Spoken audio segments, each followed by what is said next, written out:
Assalamualaikum warahmatullahi wabarakatuh. Alhamdulillah wa syukurillah ala nikmatillah. Asyhadu an la ilaha illallah wa asyhadu anna Muhammadar Rasulullah. Allahumma shalli ala sayyidina Muhammad wa ala alihi sayyidina Muhammad. Anak-anak sekalian, ya, puji syukur kepada Allah Subhanahu wa taala kita sampaikan serta berselawat kita kepada baginda Rasulullah sallallahu alaihi wasallam. Baiklah anak-anak sekalian, kita langsung saja ke bab 8 berbicara tentang mawaris. Yang pertama adalah kita lihat tentang ketentuan mawaris dalam Islam. Apa sih dasar-dasar hukum mawaris itu?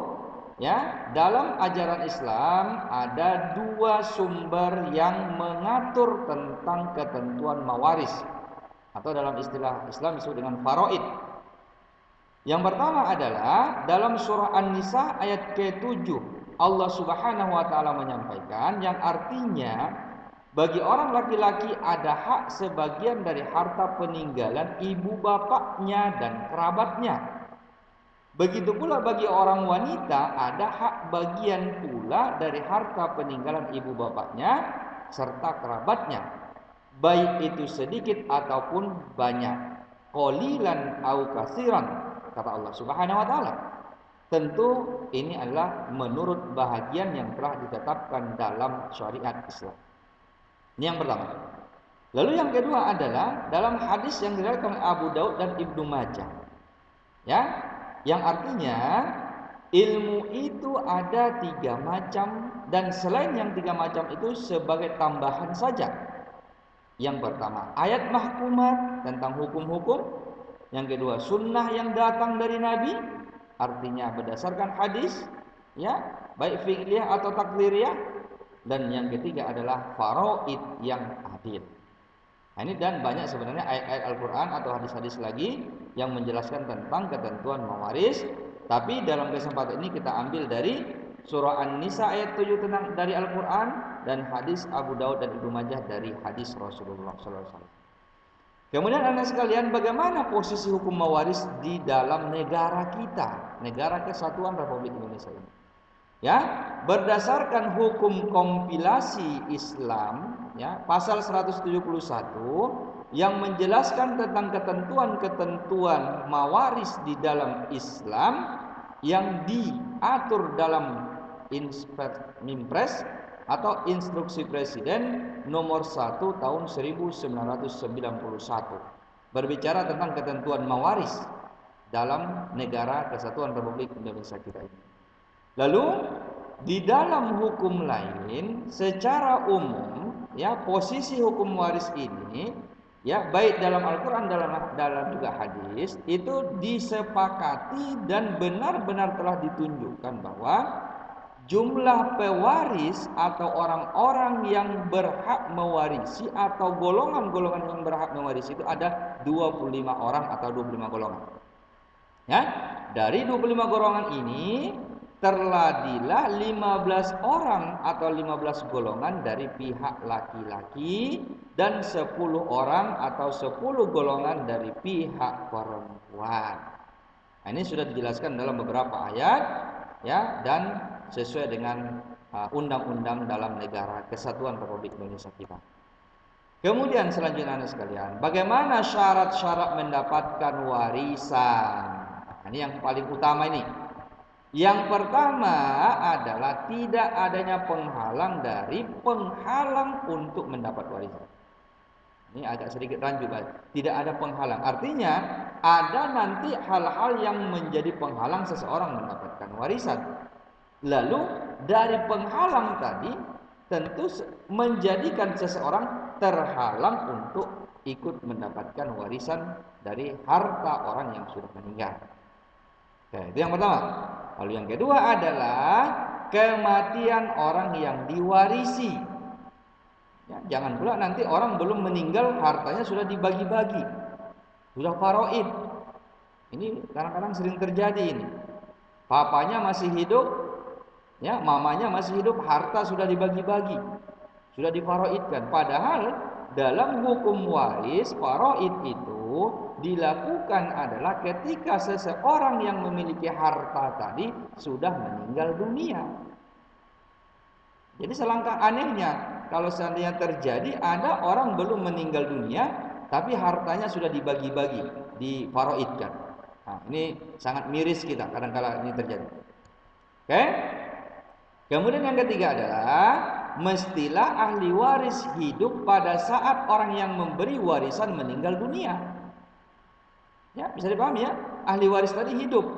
Misalnya, seorang yang sedang hamil lalu meninggallah ibunya yang mengandungnya tapi dia masih bisa untuk dilahirkan dan selamat. Artinya dia mendapat hak warisan dari ibunya yang sudah meninggal dunia.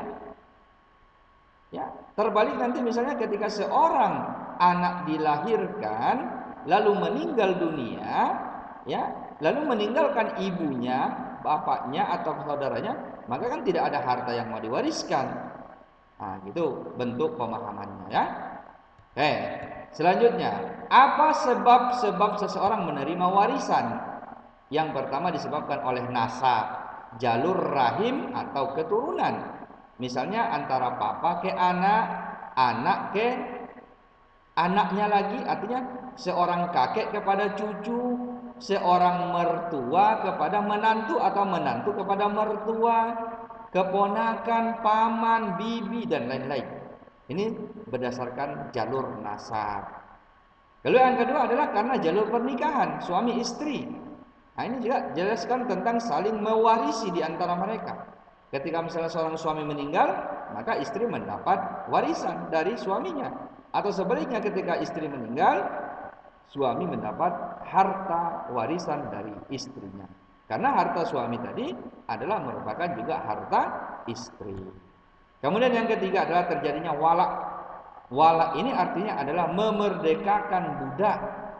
Misalnya ketika seseorang memerdekakan budak, mengangkatnya dari kondisi terhutang menjadi orang yang merdeka, maka itu boleh untuk mendapatkan harta warisan sesuai dengan wasiat seorang yang memberi warisan.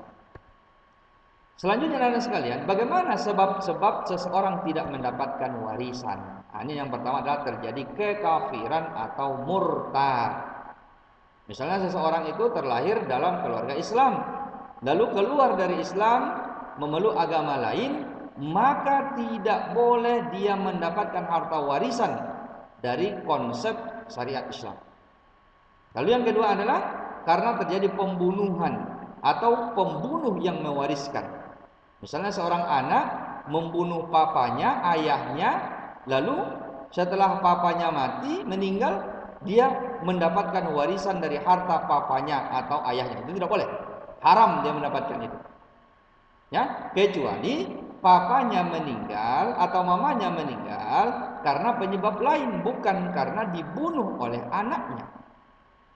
Nah, tapi ketika anaknya membunuh papanya, ayahnya, maka tidak ada haknya mendapatkan warisan dari harta papanya, ayahnya. Lalu yang selanjutnya ada terjadi perbudakan. Ketika seseorang masih dalam kategori terhutang atau dalam konsep perbudakan, tidak mendapatkan hak warisan. Ya, lalu yang selanjutnya adalah karena terjadinya perzinahan. Artinya adalah anak hasil zina tidak boleh diwarisi dan mewarisi. La warisu wa la warisu. Tidak mewarisi dan tidak boleh diwarisi. Nah, ini anak-anak sekalian. Lalu yang terakhir adalah karena terjadinya li'an, anak yang tidak diakui. Misalnya seorang istri memiliki suami lebih dari satu orang, sehingga tidak tahu jelas siapa papanya, kandungnya. Sehingga seorang ayah yang meninggal tadi sebelum dia meninggal tidak mengakui bahwa itu anaknya.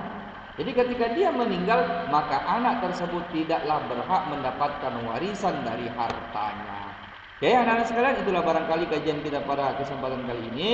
Mudah-mudahan ini menambah ilmu pengetahuan kita dan dapat diamalkan, sehingga kelak ini akan menjadi bekal kalian dalam mengarungi kehidupan di masa yang akan datang. Barangkali saya anak sekalian ingat slide terakhir ini, jangan lupa sholat. Sholatlah kamu sebelum kamu disolatkan. Demikian.